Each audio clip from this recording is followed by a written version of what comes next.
Continuamos con este su espacio Enlace Semanal y quiero hacer historia porque hace un tiempo tuvimos con nosotros a una persona que desarrolló un tratamiento sobre la hemofilia muy interesante y ha trascendido las fronteras, incluso fuera de República Dominicana, porque los resultados han sido significativos. Y hemos querido pues que él retorne a contar esa historia y ahora ampliarla con los resultados magníficos que han tenido los niños, tanto de República Dominicana, Uruguay y otros países que él nos va a decir a continuación. Y por eso hemos invitado en la noche de hoy al doctor Alfred Cruz, pediatra y quien ha desarrollado este interesante programa. Buenas noches, ¿cómo está usted, doctor? Buenas noches, Nicolás, buenas noches a ustedes y a todos los televidentes de este programa que siempre lo usamos como plataforma para llevar información a todas las familias que tienen niños con este tipo de enfermedad. Es un placer. Yo creo que fuera interesante empezando a explicar en qué consiste la hemofilia y cuándo un padre puede, ¿verdad?, ponerse atento y llevar al niño al médico. Y otra preguntita que quería ahí mismo es, ¿en qué etapa de la vida es más común? Si solo se empieza en la niñez o si un adulto puede también adquirirla. Bueno, la hemofilia es una enfermedad de origen hematológico que se presenta en niños, principalmente a diferentes edades, desde pocos meses hasta adultos. La enfermedad puede presentarse con la mayoría de los síntomas. Y el principal síntoma que hace que un padre lleve su hijo a un pediatra es muchas veces sangrado, un golpe que puede ser un golpe que no sea una herida abierta, pero sí hace un hematoma en la frente o hace un hematoma en el cuerpo, en la espalda. Un hematoma es la acumulación de sangre debajo de la piel, que se torna color morado y que en vez de quedarse igual va creciendo, porque el trastorno de la hemofilia, lo que hace es que sangre y este sangrado no pare, porque le faltan unos factores de coagulación, que es lo que conlleva esto. Y es un niño que va a estar sangrando y si no tiene tratamiento, lo va a continuar haciendo. ¿Y con qué frecuencia se le puede presentar a ese niño a partir de ya tener la patología? ¿Y con qué frecuencia entonces tienen que asistir al médico y qué cosas se hacen normalmente? Bueno, lo primero que tengo que decir es que los niños, quienes los recibamos siempre, somos los pediatras, sí, que somos los que lo veamos en sus chequeos mensuales. Y hay niños que tienen varios años y nunca han tenido un sangrado, pero en el momento en que ya se desarrolla, nosotros mandamos a hacer pruebas de sangrado tipo coagulación, y cuando lo diagnosticamos hacemos referimiento a los hematólogos, que son los que tratan estos niños y son los que le dan continuidad. En los hospitales, tengo que decirlo, porque la hemofilia no es una enfermedad que se atiende en clínicas privadas, porque los tratamientos son muy costosos y los internamientos también tienen muchos días. Entonces, cuando uno ingresa a un paciente, tú lo ingresas, pero tú no sabes cuándo el sangrado va a parar, a menos que tenga este tratamiento que usamos, que de por sí no es que lo va a manejar, sino que este tratamiento evita que sangre, aunque totalmente, un 99% de los pacientes dejan de sangrar. Y ¿cuál es ese medicamento? En el caso de nosotros tenemos un 100% de los 46 pacientes que iniciamos este tratamiento que no se han vuelto a internar ni han vuelto a sangrar tampoco. ¿Ese tratamiento es? Es un tratamiento con una sustancia que se llama emicizumab, que comenzó hace unos 3 o 4 años atrás, unos 5 años atrás. Y nosotros comenzamos a usarlo gracias a un piloto que comenzamos, un programa para llevarlo a los niños. Es un medicamento muy costoso, pero es 100% más garantizado que los otros que estamos usando anteriormente. Hablamos de datos estadísticos, registro, doctor, que tuviéramos aquí en el país. En cuanto a costos, no, a de la pacientes. cantidad de pacientes, sí. Bueno, en el país hay unos 400, según la Sociedad de Hemofilia Dominicana, que existe en todos los países, Hay unos 400 y pico de pacientes adultos y hasta hace un año atrás había 181 niños hemofílicos en el país. Y usted habla de que el tratamiento ya hay 46 que están... Hasta ahora hay 46. Comenzamos el plan piloto con 30, pero como el programa es hasta los 18 años, cuando un niño cumple 18 años, lamentablemente, tiene que salir del programa. Entonces, nosotros lo que hacemos es que esos niños que son ya grandes, los primeros que inician el programa tenían 13, 14 años, con un peso grande. Un niño de eso con un peso grande lo que hace es que lo cojamos y nos da para darle a 3 más. Entonces, lo que estamos haciendo es entrando niños pequeños para que cuando entren al tratamiento evitemos los daños que hay, principalmente en las articulaciones, que ahí es que se produce un daño que cuando sea adulto va a permanecer. Usted dijo, doctor, que de los que ya han sido tratados, la mayoría ya no han vuelto a sangrar y no han vuelto a tener que ser tratados. ¿Eso significa que se curaron o cómo es el asunto? No. Un niño, por ejemplo, que tiene hemofilia y que no está en tratamiento, o sea, va a estar en tratamiento con unos medicamentos, principalmente con factor 7, factor 8, que es lo que se usa, porque es la falta de los factores que hace que un niño sangre. Cuando un niño sangre y va al hospital hay que ingresarlo. Si hay factor de coagulación se le pone, si no hay, se ingresa y se hidrata hasta que el sangrado pare solo o quién sabe lo que pasa. Lamentablemente ocurría, todavía ocurre, pero si nosotros tenemos, por ejemplo, un paciente, esos pacientes desarrollan unas sustancias que llaman inhibidores, que evitan que los factores de coagulación funcionen. Y aunque estén recibiendo factores de coagulación, muchas veces siguen sangrando. Para esos pacientes hay otros medicamentos que son bypass, como el Feiba, por ejemplo, que lo ponemos y mejora las condiciones del paciente, pero también es más costoso, es más difícil de aparecer y cuando no existe eso, el paciente puede sangrar. ¿Qué pasa? Cuando salió este medicamento, yo dije, bueno, yo veía pacientes con hemofilia en el Hospital Arturo Grullón, que es donde yo trabajaba, morir por este tipo de enfermedad y de este tipo de sangrado, y a mí me dolía ver esos pacientes que sangraban. Cuando yo tuve la oportunidad entonces de ir al hospital y poder hacer un proyecto para que esos niños no muriesen, se beneficiaran, yo se lo presenté al doctor Plutarco Arias, que para ese entonces era el ministro de Salud, el cual cuando vi el proyecto que era en estas condiciones me apoyó y lo comenzamos a iniciar de una vez. Tengo que mencionar que la primera motivación que hubo con esto fue a través de un programa con Glenda Umaña, la periodista Glenda Umaña, que vino al país. Hicimos un programa que está en YouTube, la gente que quiere verlo lo puede buscar, que se llama Hemofilia en Positiva, RD. Y lo hicimos con un doctor que se llama apellido Coste de la Vega, que él es médico, hematólogo, pero es hemofílico también. Y la doctora Moya, que es la subdirectora del Hospital Rojo de Río, y en mi persona. Ahí comenzamos a motivar todo eso y ahí comenzó.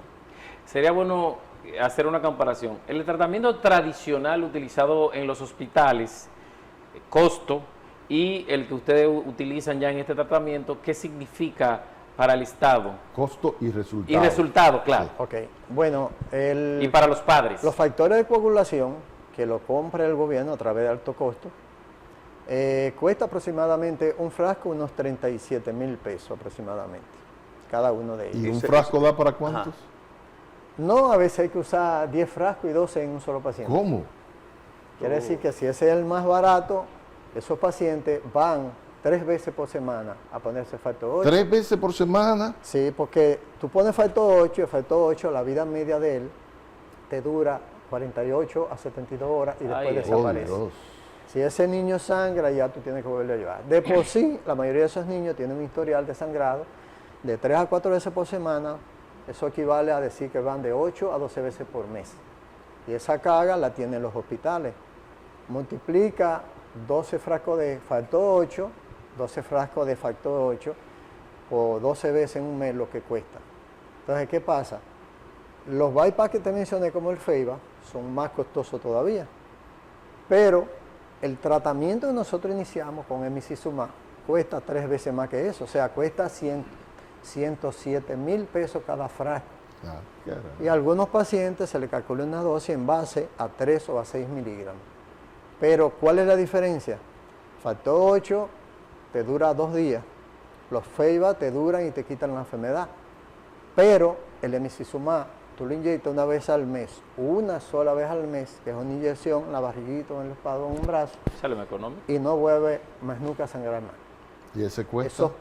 Ese cuesta 107,000 pesos. Ok. Pero costo-beneficio Claro. es 20 veces mucho mejor. Pero si hablamos de 12 veces el otro, que pueden ser un promedio 8, estamos hablando de más de 400,000 pesos. Y estamos hablando de 440,000. 181 niños que en cualquier momento de eso va a sangrar. O sea, esos niños, tengan un medicamento u otro, van a ir al hospital obligatoriamente. Entonces, con este tratamiento, estamos hablando con el que ustedes aplican, que los niños van una vez al mes. ¿Qué les significa? ¿Pueden ellos hacer la vida normal? Porque sabemos, Sí. en la parte escolar se le afecta normalmente, la parte de Todo lo que tiene que ver con la vida de un niño.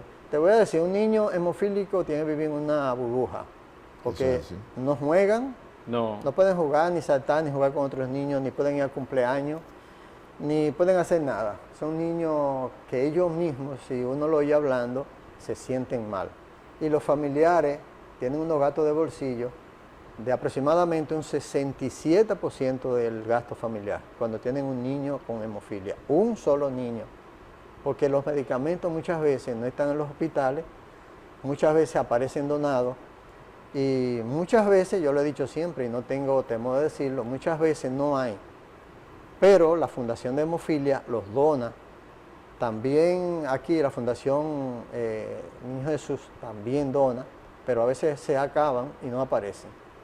Si tenemos medicamentos, los medicamentos que aparecen donde quiera que sea, se buscan y aparecen. A veces no aparecen en ningún sitio, esos niños lamentablemente sangran y muchos de ellos mueren. Doctor, una enfermedad como esta, a mí me preocupa y me apena que no veo al Estado, nunca he visto al Estado hacer una campaña agresiva para concientizar, para dar a conocer, para enfrentar ese problema, porque a la familia, no importa el nivel económico que tenga, que le llegue un niño con esa enfermedad, su estado de ánimo, su estado económico, todo le va a cambiar. Entonces, por ende, creo que el Estado tiene que asumir un poco más de frente esa realidad. Bueno, este proyecto comenzó con los fines de comenzar con 30 niños y demostrar que podíamos lograr ahorrar, como lo demostramos y se presentó en Panamá, solamente los 30 niños con emicizumab en el periodo de 18 meses, el gobierno se ahorró más de 5 millones de dólares. ¿Cómo? Que equivale a unos 300 millones de pesos, y la idea de este proyecto que hicimos junto al ministro era que ese mismo dinero que se ahorraba el Estado a través de los ingresos se reinvirtiera en los otros niños. y que cada año, hasta 7 años, nosotros íbamos a tener todos los niños cubiertos con este programa y íbamos a tener toda la familia sin esa preocupación. Entonces, si ahorramos 5 millones de dólares cada año y medio, la viabilidad del proyecto, como se hizo en otros países. En Panamá, cuando yo presenté este proyecto, el ministro de Salud de Uruguay me pidió que como ellos podían aplicar ese mismo programa en Uruguay. Precisamente porque en ese tiempo un niño que se llama Jeremías Coto hizo una carta en la escuela y el presidente la vio a través de las redes. El presidente Lacalle, que estuvo aquí en la toma de posesión hace unos días, asumió el reto como él me está preguntando. Sí. El gobierno asumió el reto, lo llamó a Palacio, vieron lo que estaba pasando y vieron que los beneficios con este medicamento eran como nosotros lo hemos tenido aquí. Pero la diferencia del señor Lacalle Pou, que es una gente que se relaciona con el grupo de hemofilia de nosotros, aplicó y ordenó a través de un decreto que a todos los niños uruguayos se le pusiera este medicamento, y hasta ahora ellos tienen 68 niños cubiertos todos los meses con este medicamento y van igual que nosotros, pero ninguno de ellos, igual que los 46 que tenemos aquí, no ha vuelto que internarse, ni han vuelto tampoco, qué bien. juegan pelota, juegan basquetbol, nadan, y esos niños, igual que los 46 que tenemos, están disfrutando de una vida plena, y esa familia, esos gastos los están ahorrando para comprar útiles de escuela, para comprar comida en la casa, que es lo que nosotros buscamos. llevando estas informaciones, que el gobierno asuma. Yo a veces pienso que tal vez este proyecto el presidente no lo ha conocido ni nadie, tal vez por eso no lo han hecho, porque donde tú obtienes un programa con 5 millones de dólares en año y medio y que va a beneficiar a un grupo de niños con una enfermedad sumamente costosa, yo creo que valdría la pena la inversión. Vamos a una pausa comercial con Vamos a la anuencia presentar de Alfred Cruz, el doctor El Alfred Cruz. videíto yo creo que sería interesante. Y bueno, vamos a la pausa entonces y al retorno vamos con el video porque uno de esos padres uruguayos, ¿verdad que sí? Sí, Fernando, el papá de 2 niños hemofílicos. De dos. De dos niños hemofílicos con hemofilia grave.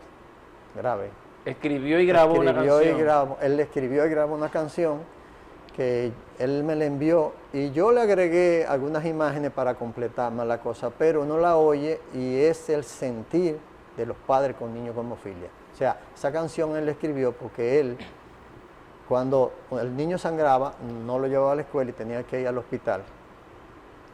En el caso de él, tenían que recorrer como 800 millas, porque ellos viven en Salvador del G, que está en un campo de Uruguay, para ir a Santo Domingo, donde estaba el tratamiento. Creó esa canción, que es como todos los padres la han oído y ellos dicen, oh, no hay más que decir. Eso es lo que sentamos. Usted dice 2 veces, hemofilia grave, hemofilia grave. Grave. ¿Qué es eso, una hemofilia grave? Bueno, vamos a la pausa, Félix, sí. y al retorno entonces vamos a ver Buenos días. los diferentes tipos de patologías y cuáles los niveles que puedan existir y qué tanto puede afectar a los niños y a los adultos también, por supuesto. Entonces vamos a la pausa, Sadiel, y al retorno vamos a venir con el video o la canción que escribió este padre, que obviamente lo hace desde el corazón porque tiene 2 niños que sufren esta patología de la hemofilia.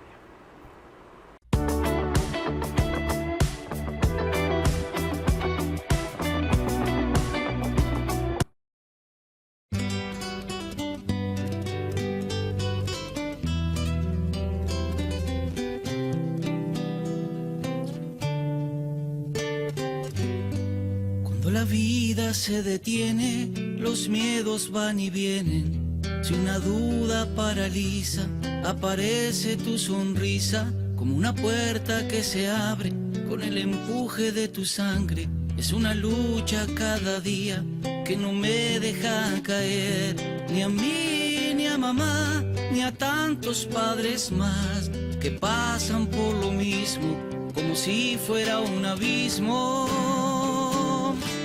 Con la fuerza de un volcán, la herida sanará, aunque tarde un tiempo más, a tu lado voy a estar.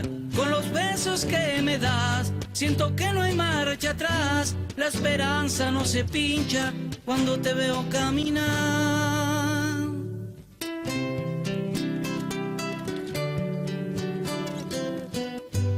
Cuántas noches de plegarias, cuántas madrugadas largas, llenando de preguntas las agujas del reloj. No es alegría ajena, sabemos que en tus venas viajan ríos de amor, directo al corazón. Con la fuerza de un volcán, tu herida sanará, aunque tarde un tiempo más, a tu lado voy a estar. Con los besos que me das, siento que no hay marcha atrás, la esperanza no se pincha cuando te veo caminar, cuando te veo caminar.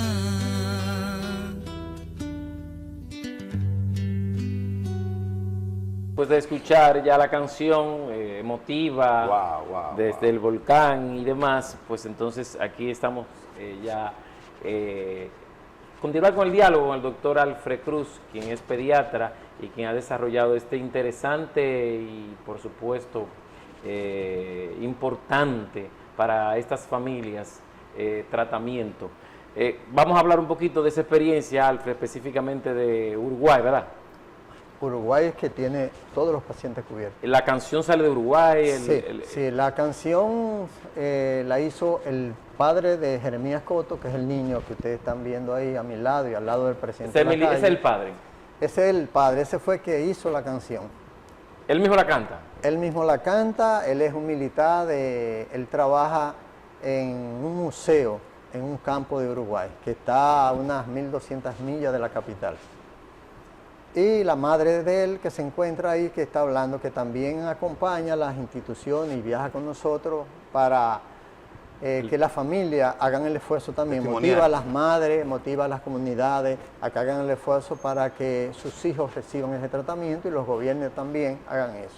Ahí está. Esta es la foto de Jeremías Coto, que es el niño que le escribió la carta al presidente Lacalle, y el presidente, al ver la carta que encontró en las redes, está ahí en la carta, que la carta dice, él se presenta, dice: yo soy Jeremías Coto y soy hermano de Bernardo, que es mi hermano que tiene 17 años, ambos con hemofilia severa, y lo tiraron a las redes como una carta que se hizo en una composición social de la escuela.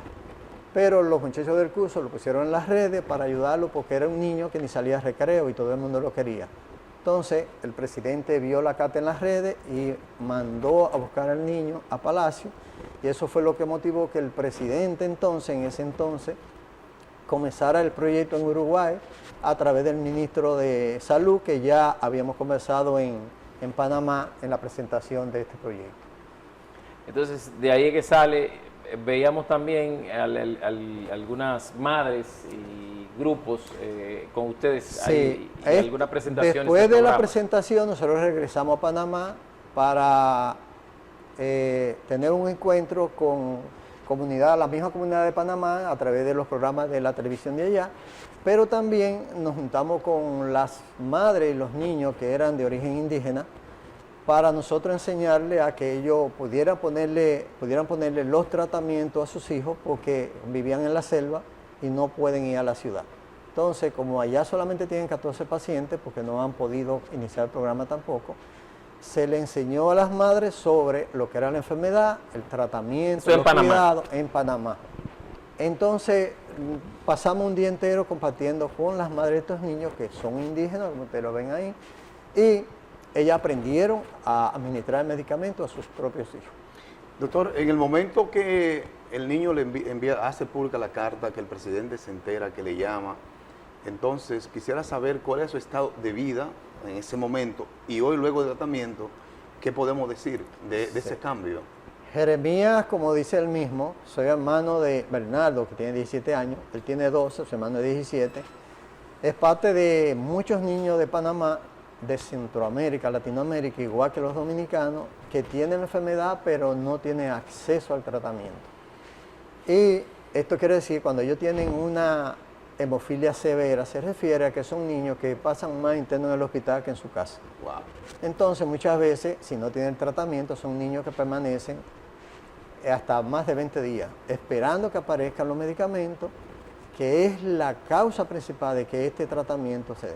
Este medicamento nuevo, aún costoso, evita que los niños vayan al hospital. Doctor, y en esos 20 días que está el niño en el hospital a espera de que aparezca el tratamiento, ¿qué se hace para mantenerlo vivo? Porque sangrando que está. No hay nada que hacer, se le pone los tratamientos, pero ya los factores de coagulación que se le podrían poner ya tienen inhibidores, quiere decir que no le van a funcionar. Se le ponen los bypass como el Feiba, que tampoco le van a funcionar, y lo que necesitaría sería el tratamiento con emicizumab. Si es un paciente, por ejemplo, como han habido, que son pacientes que se caen y hacen sangrados, son muy frecuentes los sangrados intracraneales y los sangrados de psoas, de los músculos de la espalda, que son perdedores de sangre mucho. Cuando un niño de eso no encuentra eso, lo que hay que hacer es quedarse a la espera. Si no aparece medicamento y si es sangrado, no se puede hacer nada, porque inclusive si no hay factores de coagulación para ponerle, tampoco se pueden intervenir, porque la cirugía le daría un mayor sangrado y moriría más frecuente. Han muerto niños, por eso esa fue la principal motivación de iniciar este proyecto, porque es que duele, tú ves a morir un niño sin tú poder hacer nada por él. Dos cosas, ahorita Félix le preguntaba la diferencia, el caso severo, y usted hablaba de que permanece en el hospital, pero la patología en el cuerpo, ¿cuál es la diferencia? Bueno, ¿O cómo la clasifican? Bueno, generalmente las clasificaciones se hacen en base al estado de los niños más que todo. Por ejemplo, hemofilia, hay hemofilia A, que es la que da en los niños, y hemofilia B, que es la de los adultos. Entonces, una hemofilia A, que es un niño que comienza con un moretón, que se da un golpe, va a la consulta. Generalmente, si va a la consulta privada, lo enviamos al hospital porque sabemos lo que va a venir. Ya. La familia, la mayoría de los pacientes con hemofilia no pueden cubrir los gastos. Lo enviamos al hospital, donde el hospital y el gobierno, con lo que llega, le dan tratamiento. Es un paciente que usted va y no tiene ninguna enfermedad frecuente. Pero ese niño, mientras no sangre, mientras no tenga nada, permanece en su casa con las restricciones que ya hablamos.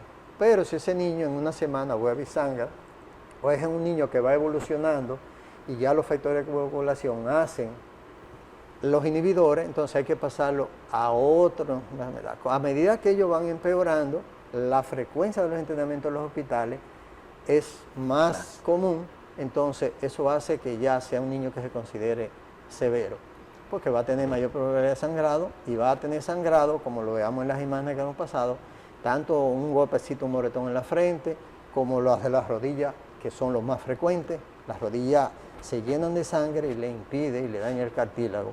Y a medida que va pasando el tiempo, este niño va teniendo múltiples lesiones, tanto de tobillo, todas las articulaciones, las rodillas más y los hombros, pero los sangrados de cabeza también y los sangrados de la espalda, de los músculos, que son los frecuentes, que lo limitan.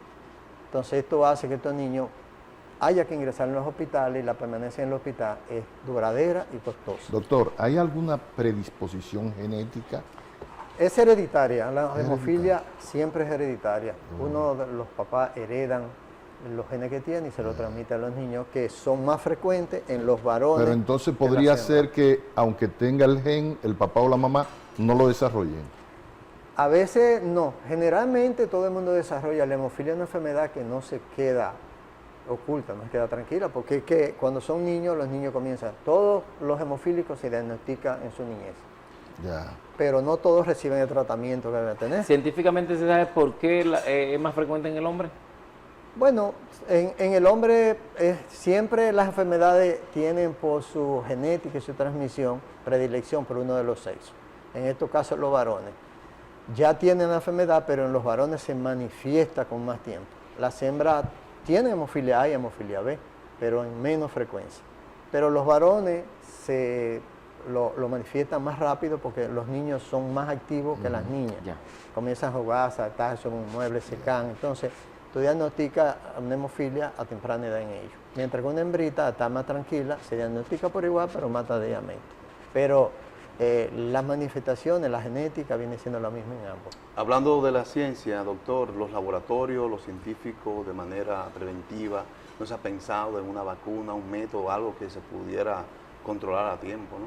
Hasta ahora hay muchos trabajos que están corriendo, igual que en todas las enfermedades, pero hasta ahora lo más novedoso que tenemos es el emicizumab, que por lo menos da una cura de un 99 a un 100% en todos los países. Los países ricos lo tienen y lo aplican porque tanto su sistema de seguridad social se lo facilita, pero lamentablemente los países latinoamericanos no lo hacemos. El único país de Latinoamérica que tiene todos sus pacientes cubiertos con emicizumab y todos los niños es Uruguay hasta ahora. Colombia tiene pacientes que lo cubre la seguridad social en parte, no todo. Chile tiene algunos, pero tampoco están cubiertos. Cuba tiene 9 pacientes que ahora tampoco se le hace difícil. Panamá tiene unos 14 pacientes entre niños y adultos. Y nosotros, que somos el país, por decirlo así, más pobre y con más cosas, tenemos 46, pero en estos 4 años que van no hemos podido lograr que se incremente con la reinversión de los ahorros que hay. En esas investigaciones, doctor, ¿se ha determinado qué tipo de raza, qué tipo de país, su condición social, económica? ¿Se ha determinado eso o no? No, mira qué pasa. Esta es una enfermedad que no ve colores, ni ve blanco, negro, rico, pobre. La diferencia siempre en todas las enfermedades es que un rico puede comprar estos medicamentos y adquirirlos, pero y lo administran, pero un pobre o una clase media jamás en la vida va a poder. Pagar 107,000 pesos por un frasco de emicizumab, cuando a veces necesitan 5, 6, a veces las dosis las repartamos. Un frasco nos da para varios pacientes. Y muchas veces, como nos está pasando que comenzamos, no se compra mensual porque no lo compran, sino que pasamos a veces 3 meses sin administrar la dosis que corresponde, pero gracias a que los niños dominicanos han estado protegidos y durante esos 3 meses no sangran. Es una de las motivaciones que muchas veces yo le digo a la casa que lo fabrica, vamos a hacer una investigación, porque si en 3 meses nuestros pacientes no han sangrado, es posible que este medicamento, en vez de usarlo cada mes, lo usamos cada 3 meses y podríamos darle una cantidad mayor a nuestros niños y cubrirlo. Como pasa con la vacuna de papiloma humano, que ahora se está usando una sola vacuna en muchos países, en vez de una sola, porque la cobertura de una sola es más para más niños que 2 y podemos abarcar más niños. En este caso, estamos haciendo lo mismo porque nos llegan, cuando llegue que lo administramos. Pero hasta ahora nuestros niños no están sangrando. Y eso es lo que queremos lograr en los 182 niños que faltan. Doctor, a propósito de ese video, Nicolás, que estamos viendo ahí, el doctor nos está hablando de sangrado, pero hay un tema de inmovilidad, de impedimento y todo eso. Pero luego, todos estos niños que tú ves en esos videos caminando, por ejemplo, ese que tú ves ahí caminando, era un niño que andaba en silla de ruedas, igual que todos los que estaban ahí. Muletas y sillas de ruedas, en su casa, en las escuelas y todo eso. Y estos niños, a los 18 meses, 18 años y medio solamente, usando este tipo de medicamentos, ustedes lo ven ya jugando basquetbol, nadando, jugando basquetbol y caminando como ese que está ahí. Ese niño no caminaba. Mira, ahí está caminando. Mira, ese fue el primero, cuando él comenzó a usar tratamiento, la primera dosis, que lo paramos sin muleta. Fíjate que él no puede caminar. Sí, sí. Y ese mismo niño, tú lo estás viendo, que después está caminando solo, yendo a su casa, y si tú oyes a los familiares y lo oyes a ellos, ya ellos llevan una vida totalmente normal. Fíjate la rodilla derecha como está llena de sangre, llena de sangre. Eso es sangre. Eso es sangre, todo lo que está en esa rodilla. Le impide moverla, porque inmediatamente le intenta mover, le da un dolor que es increíble. Entonces, todos estos niños que ustedes ven, fíjate ahí que ya le está caminando sano. Todos estos niños, si recibieran ese tratamiento, estuvieran en sus escuelas llevando una vida normal junto con sus papás y sus hermanos. Lamentablemente no podemos porque queremos que esto se complete para que ellos vivan felices. Doctor, finalmente ya usted, yo sé que ha realizado algunos recorridos justamente tratando de motivar a los diferentes países. Ya de alguna manera u otra ha logrado en Uruguay, pero también lo ha logrado en Panamá. Hablaba de Colombia, hablaba de Chile, hablaba de Cuba. ¿Seguirá el doctor Alfred Cruz en algunas otras intervenciones para motivar a otros países a que utilicen este medicamento y este tratamiento? Claro que sí, o sea, tengo que decir que el equipo de trabajo que tenemos en los 2 hospitales, el Arturo Grullón, el equipo de trabajo, las hematólogas, las enfermeras, todo el que trabaja en el archivo con estos niños dan un trato especial a estos niños, son motivadores de que esto se consiga. Nosotros viajamos cuando podemos a los congresos de hematología y aprovechamos estos espacios para, junto con otros actores médicos como yo, hematólogos, porque ellos son los que atienden a estos niños. Yo simplemente quiero ser un motivador más, pero los héroes que hay que decir que atienden a estos niños son las enfermeras y los médicos hematólogos de los 2 hospitales. La doctora Moya, que es la que dirige el proyecto en el Robert Reed en la capital, y la doctora Blanco y 3 hematólogos más que es la que están trabajando. La doctora Bonilla, que al principio fue una de las enfermeras que ha estado al frente del departamento de hematología, y ellos son los que hay que reconocer el trabajo que hacen. Nosotros simplemente aprovechamos la oportunidad que nos dan personas como periodistas como ustedes, como Glenda Umaña, y otros de otros países que nos llevan a la televisión para que los niños de Cuba, Chile, Uruguay, Colombia, podamos lograr con ellos que estos tratamientos se den y tener niños que jueguen, que vayan a la escuela, que disfruten su cumpleaños, que vayan a actividades como una foto que hay donde ellos están juntos todos disfrutando. Qué bien. Bueno, agradecer al doctor entonces por darnos a conocer estos adelantos en favor de la salud de los niños. Ojalá que las autoridades de salud y el presidente de la República dispongan los recursos para que más niños puedan ser incluidos en este proyecto. Y como usted dijo, hay un ahorro que se ha ido acumulando, ¿verdad?, con el nuevo tratamiento Reinvertir. que podría reinvertirse en favor de estos niños. Y el cambio de vida a una familia también, Claro. que es importante. No, y el mismo gobierno, que Desde estaría luego. invirtiendo menos recursos. No, y yo quiero agregar algo. Mira, cuando yo fui director de alto costo, yo creo que hay algo que se puede hacer, que es que estos niños son niños que muchos de ellos tienen ARS. Las ARS no se oponen a pagar los servicios que dan en los hospitales. Lo que pasa es que no se le están cobrando los medicamentos de alto costo a estas ARS, que sí se podrían hacer. Y eso sería una fuente de entrada Claro, para ese programa, para que se reinvierta junto con lo que conseguimos. eso es. Quiere Una decir forma de que- canalizarlo. Quiere decir que lo que hay que canalizar estos cobros, este dinero, reinvertirlo, porque con la reinversión de los 5 millones que estos niños, 30 niños dieron 5 millones de pesos, pero cuando hayan 50 en vez de 5, van a ser 10 millones. Y mientras pasan los años, vamos a tener todos los niños cubiertos y todos van a poder recibir su tratamiento. Eso es. Bueno, agradecemos al doctor Alfred Cruz por acompañarnos en la noche de este domingo. A ustedes también las gracias por siempre sintonizar a Teleunión y este es su espacio Enlace Semanal. Así que feliz noche para cada uno de ustedes y nos reencontramos la próxima semana. Buenas noches.